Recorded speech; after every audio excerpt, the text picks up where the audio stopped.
all. So we really have to see what's going to happen this coming week. But what has me interested on Zoom here is afterwards we look at the weekly time frame sheet, the time frame here. We are approaching, if we pull the Fibonacci, we broke the golden pocket here, but we are approaching the 0.786, and which also lines up right over here at around 180, right in this zone here, 181, 190 zone. So this area is a zone of support. The last zone of support was right over here around the 240 range, which it broke with some impact right over here due to just poor earnings.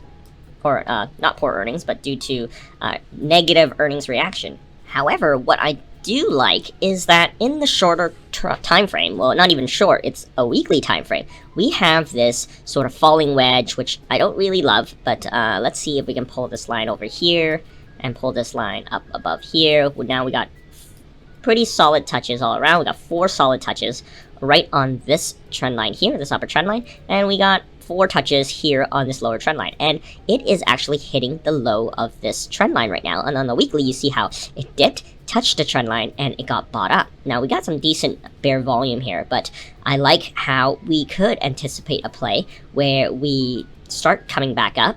We could set a higher low, and we could touch this upper trend line around the 300, 305 range, and that's what I would anticipate this stock to go if we continue this trend line. So if we get that move, this is a good, 38% if you're patient enough to see if this move will work out. And that's what I'm anticipating because of this new COVID variant, forcing people to work from home again.